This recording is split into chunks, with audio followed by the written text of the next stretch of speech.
Play yellow card. Okay, asking Spotify to play Yellow Card.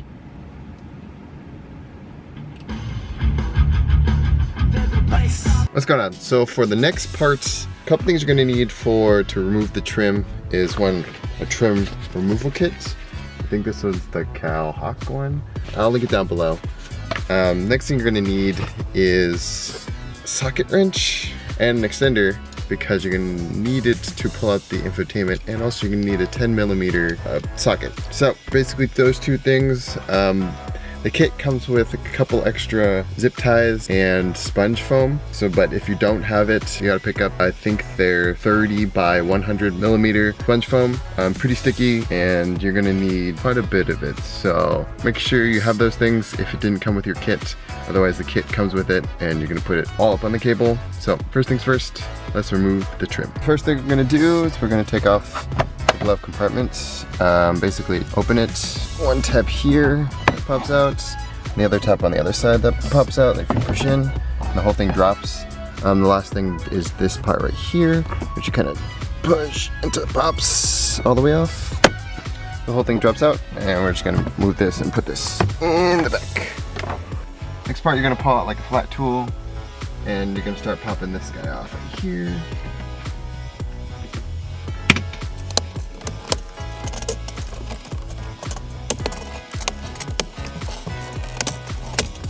Here you want to kind of pull slowly, because there's a cable that plugs into here, so make sure you don't pull too hard, and kind of pull slowly and feed along this, and then it'll all come out.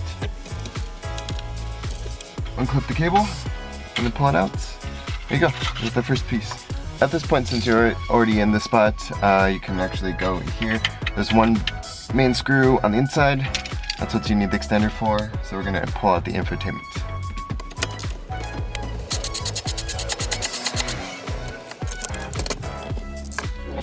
Make sure when you're pulling it out also to make sure not to lose the screw, because I think it's the only screw that holds in the infotainment, so don't want to lose this guy. Infotainment kind of just pulls straight out like this once you already unscrew that one screw. Once it's popped out, there's going to be cables here and one main one in the back. We're going to disconnect those, and we're going to pull this guy out.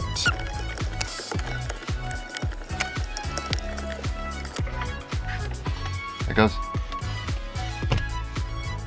So the first part here actually just comes straight up, pops like this, and then here's my handbrake. The next part actually is also clips. Cable down here, you're going to want to unplug. It goes to the controller, and you can remove that like that, like so. There's the cup holders. Now from here, this part, you only need to remove the panel here. Make sure unplug the cable, and then move the panel. Slowly lift it up, pulling through the tabs, just like that. And you can just turn it and then manipulate as you go around. Sorry for the quality, but it's getting a little dark. Disconnect the cables for the aux hub, white one here, another cable here, and you're going to remove the 12 volts here. This part just pretty simple. Pops off right here, kind of pry back till the two things pop off. So now I got the space there, it just pops right back, or pull it back and then pull straight up, and it comes out. So there's the auxiliary port there, and we're going to remove this and put our new one in there. Old one looks like the one on the bottom, and the new one looks like the one on the top, built for your phone. And now we're just gonna pop this new guy back in, and we're ready to go. So this has 4 clips, 2 on either side, 2 in the back there, and basically just pops in there, so you just push them in, and then they'll unclip, and you can pull this out. So the last part you need to do is this part right here. This part also just lifts straight up. There it goes.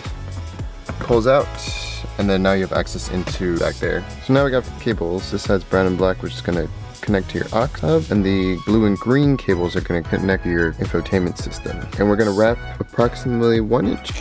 So basically, you want to wrap it like just like this, and then fold it in half and cover the whole thing so that it kind of covers the whole thing, and then make your way down all the way to do 19 pieces.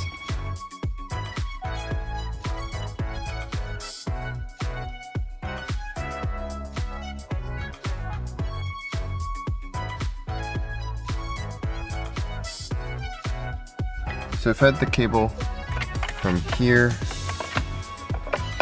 So fed the cable from up here through the inside, back up here, through down here. So it left a little bit of slack in the middle part for now.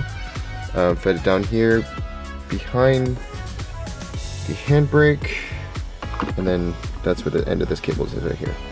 The brown and black ones are on this side. So generally this is what this looks like.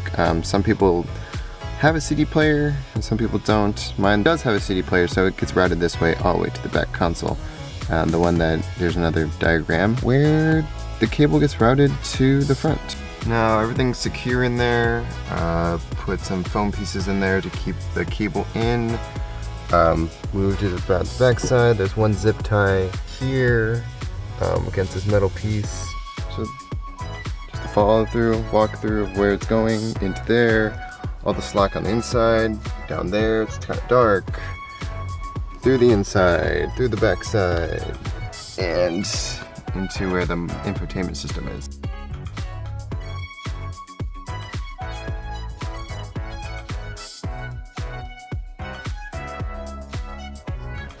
Here it is, Android Auto on your 2016 Mazda 3.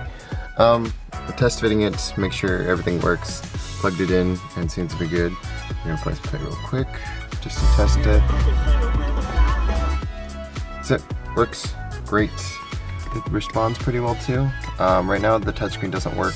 Maybe there's an update in the future when we go back to the Mazda. The touchscreen right there. Okay, good.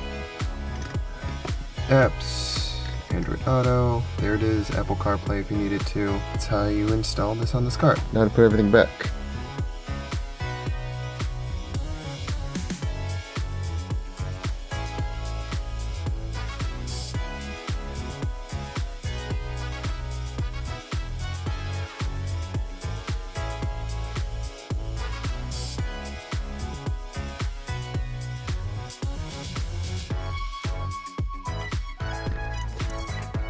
New Aux Hub over there.